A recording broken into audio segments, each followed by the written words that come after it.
मुख्यमंत्री डॉक्टर मोहन यादव मंगलवार को इंदौर और धार जिले के दौरे पर हैं।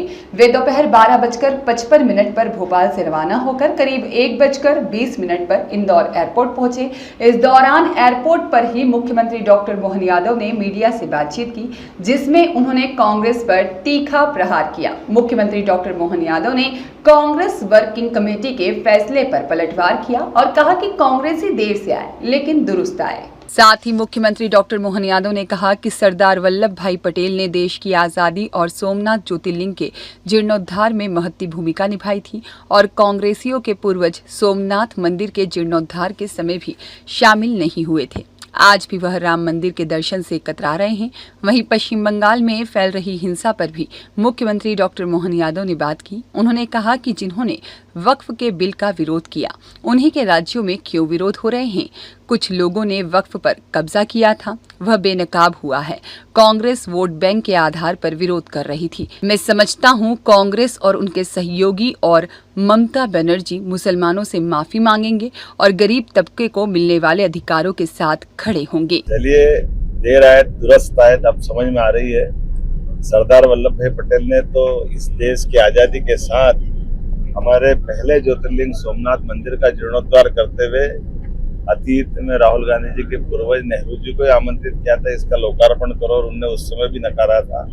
और दुर्भाग्य के साथ कहना पड़ रहा है आज भी वो राम मंदिर के दर्शन करने से बच रहे हैं।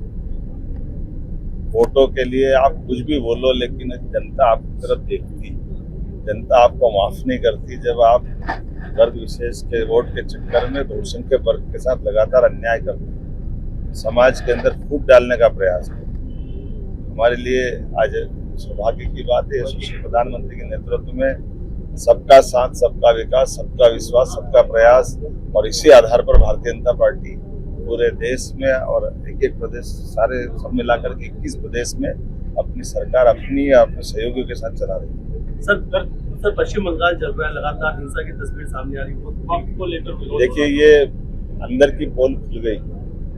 जिन ने वक्फ का विरोध किया था उनके ही क्यों आग लग रही। जो हम कह रहे थे कि गरीब मुसलमानों की उनके हक की लड़ाई थी, इसलिए पूरे देश के मुस्लिम समाज ने वक्फ के अंदर जो विसंगतियां थी उन विसंगतियों को जाना पहचाना, और तथाकथित कुछ लोगों ने जो कब्जा किया हुआ था उसका परिणाम सबके सामने। लेकिन उसको वोट बैंक के आधार पर जोड़ के चलना, ये जो कांग्रेस का षड्यंत्र था वो उसका बेनकाब हो रहा है। मैं उम्मीद करता हूँ कि अभी भी कांग्रेस और उनके साथ वाले ममता बनर्जी सहित सब लोग माफी मांगेंगे और वक्फ के अंदर की भावनाओं को समझ करके समाज के, खास करके कमजोर तबके, गरीब तबके के मुस्लिम समाज के साथ न्याय करेंगे। ब्यूरो रिपोर्ट, सत्याग्रह न्यूज, मध्य प्रदेश।